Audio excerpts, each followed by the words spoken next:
Hey there guys, it's your boy I Read Reddit, back at it again with some malicious compliance stories.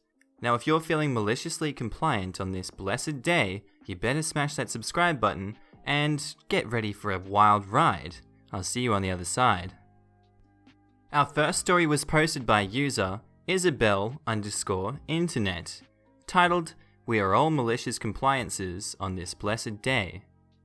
A guy I know, we both work in emergency services and public safety, was at a restaurant with his family.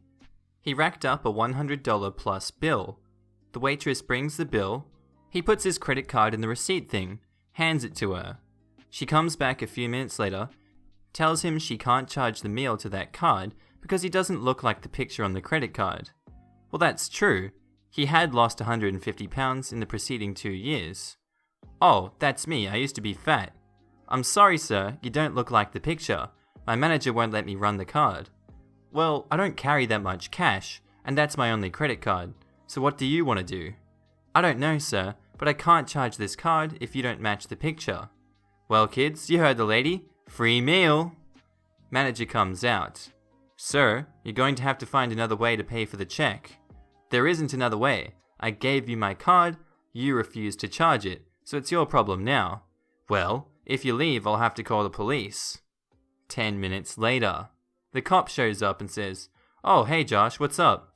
Remember that Josh works public safety. He personally knows all the local cops. He says, "They won't take my card because it has my fat picture on it." The cop's trying very hard not to laugh and says, "Yes ma'am, I can vouch for him. He's the same person as that extremely fat picture on the card." The manager goes, "I can't charge the card if the picture doesn't match." "So he's tried to pay, and I've confirmed he is who he says he is, and that the picture on the card is him, and you won't run the card?" "I'm not allowed to." "No." "Well, Josh, you heard the lady. Free meal." Josh and the cop then proceeded to stand in the parking lot for another 20 minutes, laughing and talking, while the manager glared out the door from behind the hostess stand. Josh's wife and the kids, teenagers by the way, had long since walked to Target across the parking lot. I often would ask him if he had been back to that restaurant. He said he got a new card recently, with no picture at all, and he did go back. Just he and his wife. Different waitress, never saw the manager, ate, paid, and left. It was a Longhorn Steakhouse if you were wondering. Our next post is by user WR7171. "You, a vegan, want our non-vegan food? Go for it." I used to work fast food, the kind of meaty fast food that was lucky to have even a vegetarian and gluten-free option. Anyway, one day I get a call from a woman asking about any vegan bread options, while citing some pita page she saw online. I told the information might have been outdated, as I was fairly positive that we have no vegan breads. Nevertheless, I told her that I would check with the general manager, who's very by-the-book, professional person. But as I expected, my general manager also said there was no vegan bread options available anymore. Then, this exchange happened, and to get the idea of how she sounded, imagine the most condescending voice someone could muster. "Look, I'm sorry, I just checked with our general manager, we have no vegan breads." "Well, do you have, gluten-free?" "Yes, we do." "Well, gluten-free is a vegan product, and you just told me that you don't have any vegan breads." Me, who actually knows what gluten is, says, "I'm sorry, but gluten-free doesn't mean vegan, and our bread, unfortunately, isn't vegan." "Well, why isn't it vegan then?" I could take a moment to check the specific ingredients if you'd like. "See how you can't even tell me why it's not vegan? Just that, it isn't. So, why are you telling me that it ain't, if you don't even know, while I'm already telling you that's what gluten-free means?" "I'm sorry, but that's not what gluten-free means, and I'd gladly show you what." "I don't even know why I'm arguing with some teenage fast food worker. Just let me speak to a manager." "I am a manager." "Well then, stop arguing with me about stuff you don't know nothing about. Show some respect, and make me an order with a gluten-free bread." So we used non-vegan, gluten-free bread for her order. We ended up asking my general manager why it wasn't vegan. It's because the bread was made with egg. Our next story was posted by user ACFF, titled, CEO didn't understand what my department did, apparently. Some backstory. I was a general troubleshooter for my company. My job involved a lot of traveling to different clients we support. My area of work is Ontario, Canada, where I'm based out of, and some of the nearby states in the United States, New York, Massachusetts, Vermont, and Pennsylvania. I did most of my traveling by car since my schedule can change quite quickly and flying can become very expensive. I had one colleague who was technically my subordinate, but we had a very good working relationship and would often handle calls independently of each other, only checking in by phone once a week and in person once a month or whenever necessary. A little over a year ago, I get an email calling me to the head office in New York City for a meeting with the CEO and the board of directors regarding my job. I check with my colleague and he got the same email. So we make our travel plans and meet in New York the following week. We have dinner together the night before our meeting and can't figure out between us what the issue is about. It's rare to get summoned to the head office and more rare for it to be this vague. When we go into the meeting the next day, we're informed that the company is dividing our department between the US and Canada, and that there would be a new person to deal with the US clients, and we were to restrict ourselves to Canada. Both my colleague and I were a little shocked at this, since neither of us have even heard of this was being discussed. I asked who the new person for the US was, and we then learned that it was a new hire that the CEO had taken a special interest in. Trying to be of good spirit, I offered to train the new person. There are many realities of the job that are not in the job description. The CEO accepted and then brought in the new hire. In walks a young lady who looks about 23 years old and wears an expression that she knows everything. She sits at the table and immediately makes it very clear that she wants nothing to do with us. The cast of this part are CEO, Bob, new hire, Karen, and my colleague, Jim, as well as myself. Bob says, "Welcome, Karen. We've just informed OP and Jim about the change in structure, and they're willing to give you the support you need to get yourself started." Karen and Bob both look at me. "Glad to have you aboard, Karen. I think both Jim and I have a lot of experience to share with you, and we are happy to do so. Perhaps it would be better in a separate meeting so we don't take the board's time." "Thank you all. I have a lot of ideas about how I can streamline our departments and new policies that I can introduce that should save the company a lot of money in expenses." I'm very confused at this point. Karen is speaking as though she is my supervisor, and that is distinctly not what Bob spoke to us about. I can see some of the board members giving strange looks at this as well. Bob, perhaps I misunderstood the new roles here. Would you please clarify?" "Sure. Karen is the new head of your department, and both you and Jim will answer directly to her." A board member then says, "That isn't what we discussed or approved as a board. We weren't fully convinced of dividing the department, but this is completely against what we discussed." What did you discuss then?" "That your department would be divided between the US and Canada.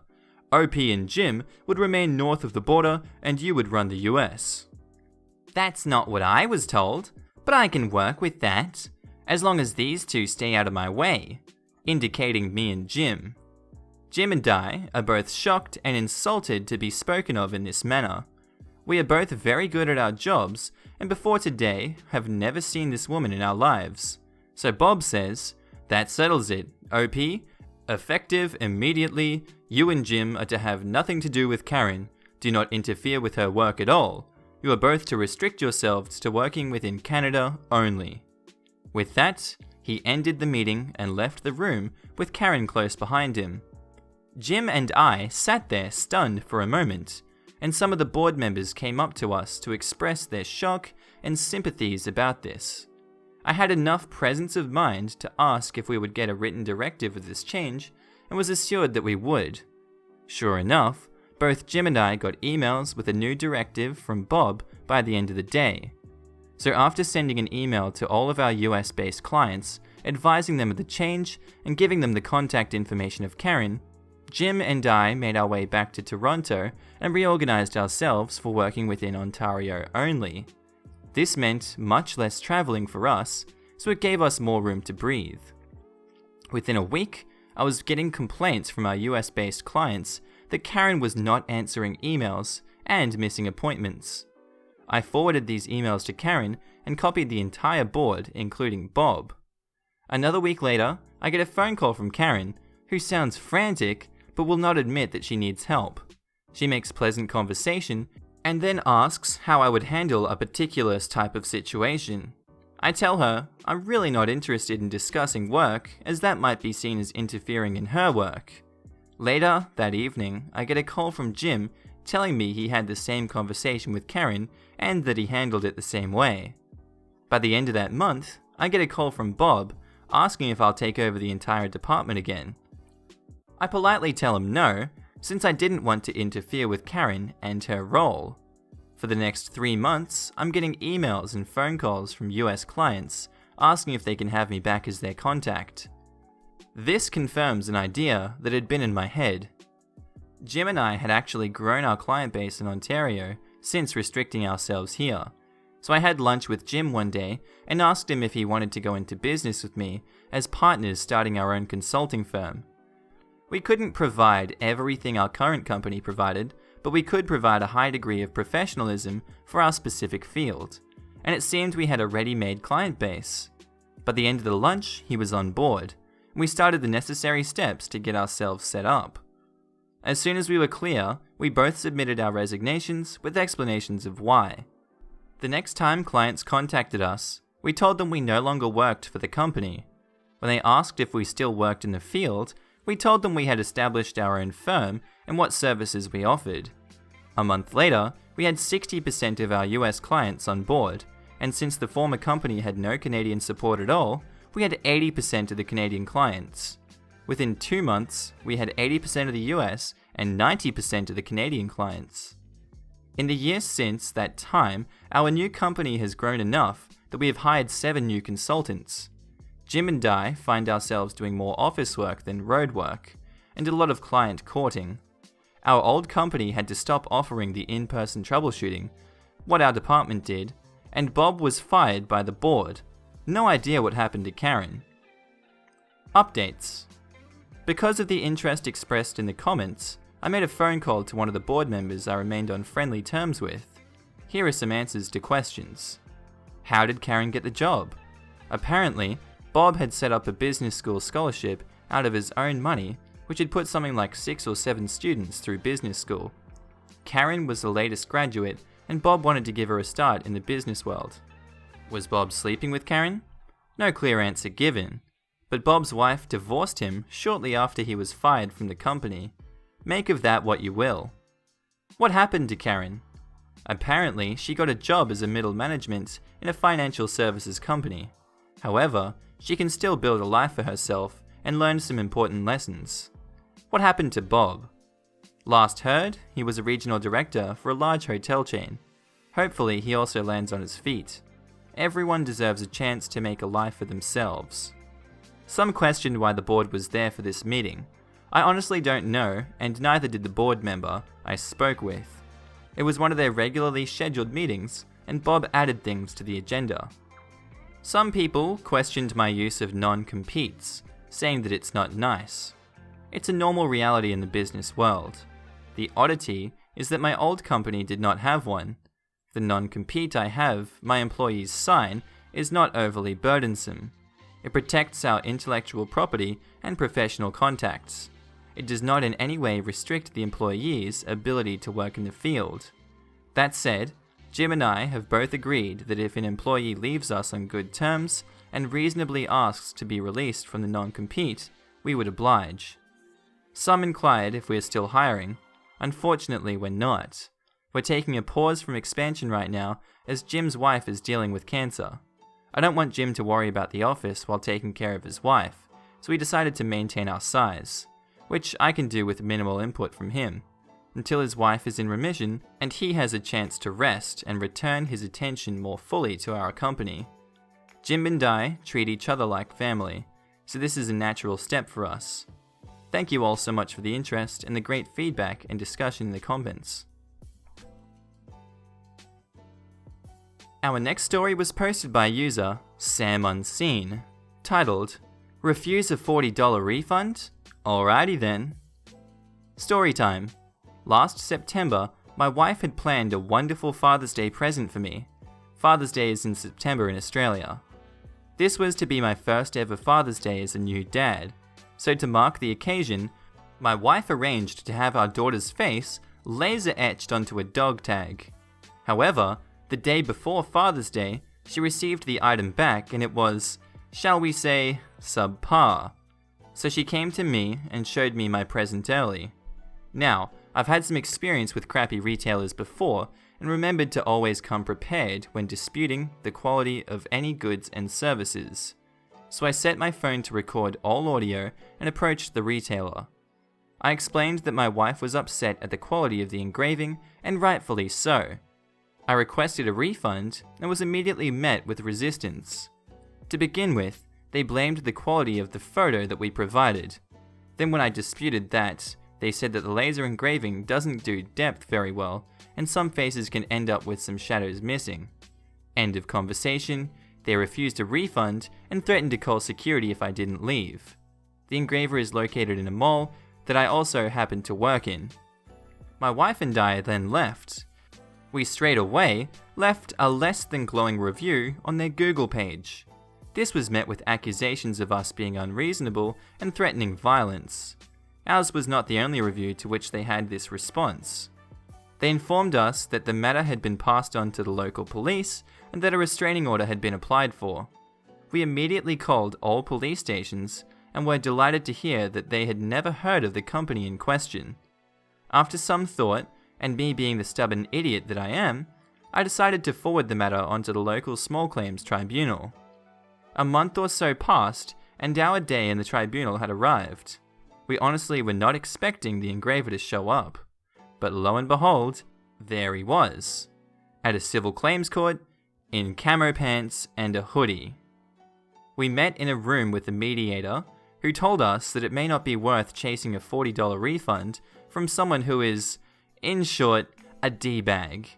She warned that it may end up costing more than the service to begin with, but, as mentioned before, I'm a stubborn idiot. We pushed forward, opting to go to hearing. This is when we heard some marvelous news from the engraver. "Oh, I'm not prepared to go to hearing today. I haven't got any of my evidence." Ding ding ding. We went to a hearing that day. The registrar ruled in our favour and issued a notice of payment. The business was to pay us $40 within 2 weeks. 2 weeks later, no payment, no surprise. During this time, I had been communicating via email with the holder of the engraver's lease, who, in response to my complaint among many others, had decided to terminate the lease, effectively kicking the engraver out of the mall. My man. While the engraver was organising a new venue for his business, I had filed a motion for a writ for levy of property, meaning the local sheriff was able to enter his premises and relieve him of his merchandise to the value of the refund plus court fees, now totaling $139. I informed the engraver, asking if he would like to settle like a reasonable person or have the sheriff pay him a visit. He was not a reasonable person. Once the writ had been issued, the fee then increased to $225. All I had to do was wait. And wait I did. Until March 13 this year, when the sheriff finally attended his new business premises. He was offered an ultimatum, paid a fee, or have merchandise repossessed. Ladies and gentlemen, we got him. The man paid. He was stubborn for 6+ months over a $40 refund, only to be down $225 and $5 interest. Oh my god. Our next post was posted by user Nepali Maya, titled, "Don't build a project, enjoy doing my work then." Hi Reddit, this situation is literally coming to an end and I wanted to share it with you all. I work as an engineer, but I wear many hats. including dealing with billing the clients. We bill our time to the projects we work on. My current project was coming to an end in May. This all started in April, and I'm slated to start a new one in June. Now, my project manager receives a bonus for job completion that is directly tied to the profits made on the job.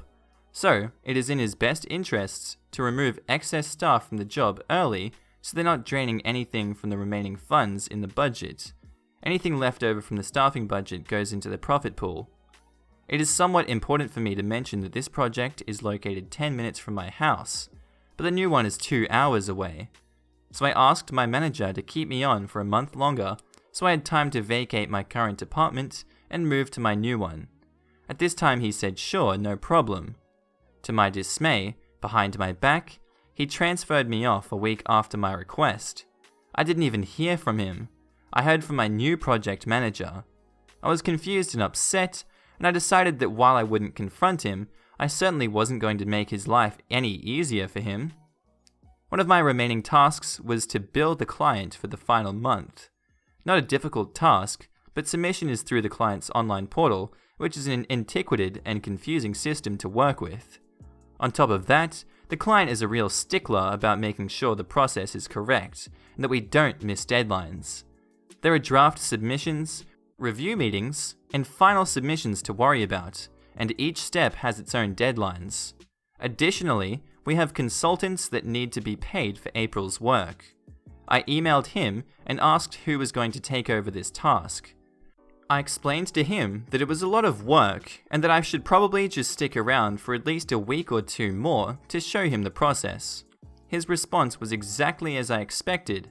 "It's just billing, it's not rocket science, I don't need your help." So, to start my malicious compliance, I did exactly as he said. I left it all alone, forwarded every email related to the project to the manager, and waited patiently for the ramifications to kick in. 2 weeks into May, I start getting CC'd on nasty emails from 3 sides. The client, who was getting frustrated that the project manager wasn't following the process correctly and had missed multiple deadlines. The consultants, who hadn't received their pay, and upper management, who didn't understand why, after 3 years of everything running smoothly, they were now receiving threatening emails and calls from the consultants. I got called in by the regional vice president, asking why I hadn't properly prepped my manager on the process. Turns out that when the vice president questioned my manager, he had blamed me. So I showed him the email where I offered to teach him and he rejected. The vice president called my manager and chewed him out right then and there and asked why he couldn't hold on to me for a month more. It wouldn't have even been that big of a cost to the project. After that, the vice president asked me to step back in to fix the issue before the end of May. I told him I could do it, but I'd definitely have to work overtime to make it happen. I got blanket approval for it and worked overtime all week plus weekends, and I could expense my mileage to go to meetings. I racked up 30 extra hours at 1.5 times pay and 40 weekend hours on double pay on top of my regular 40-hour per week. I found out today that part of the overtime will be docked from my manager's bonus. So, in his quest to earn a tiny bit more in bonus from removing me from the project, he ended up losing a crap ton more. Our next story was posted by user samunseen, titled, "Won't swap places because tickets are law, enjoy your night smelling crap." So this happened when me and my 2 friends were traveling to another city in my country with a quite old and slow night train. We have bought tickets spontaneously and are quite late, so we were divided into different compartments. Usually it's not a problem to come to an agreement with people to swap places with you. It's quite common practice. The wagon had about 9 compartments. Each has 2 top and 2 bottom shelves. My friend and I were in one compartment number 2, closer to the conductor's office. I don't know, this small room where they sit. And we were on top and bottom shelves. And my other friend was in compartment number 9, top shelf. This other friend's compartment was next to the toilet room. The thing is that you usually wouldn't want to be in number 9 on these old trains. because 90% of cases it would smell horribly all the way because of the toilet. We wanted to ask someone from our compartment to swap with our friend, but it turned out we had a nice couple going with us, so it's us two who would have to move. So we haven't unpacked yet, as well as many of the passengers, and we went to visit our friend at number 9 and ask someone from his compartment to swap places with us. And we felt lucky as we saw that we had another couple with him occupying top and bottom shelf, just like us. Swapping should be easy, as we were further from the toilet, and that's a huge perk. The conversation went as follows, edited fake names instead of abbreviations because it was hard to read. Alex, friend who was with me. Nick, my friend from number 9. Karen, benchy lady. Crap man, her benchy boyfriend. Hey, we have a friend traveling here. Would you mind swapping places with us? We have the same shelves as you do.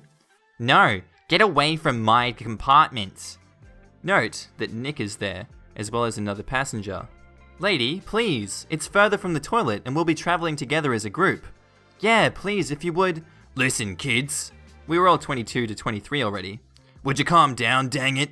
I paid for my tickets, and we are staying just at the place we paid for. I am not into crappy bargains. Excuse me, but we're offering better spots just because we want to be with our friend. I'm not falling for this. You probably have ticks in your pillows, or worse. What? No, it's not that. We just wanted to have a chat, maybe play cards. Listen, freak off with your bullcrap. I paid, and I stay here, and you're supposed to stay at your shelves. It's the law when you buy tickets. Well, that escalated quickly. There's no such law and no one cares, but okay. Her boyfriend made sure he called us morons a few more times so we could hear it going back to our compartment. We were confused of such a negative reaction, as it's not something you come across very often. Usually, people would politely decline, and that's it. Our friend then told us that they were complaining to him about us. What a lovely couple. Fast forward a few hours, and we're getting ready to sleep. Nick decides to pay us a visit. He comes and says that number 9 starts to smell like pee, because people have been using the toilet. We mock him and laugh about him having to spend the night with crappy people and also smelling crap. The nice couple that stayed with us at number 2 also laughed with us, as we befriended them and told them the story already. About 10 minutes pass as someone knocks on the door. We're a bit confused about who it might be. We open the door, and who would you know, the crap man is there.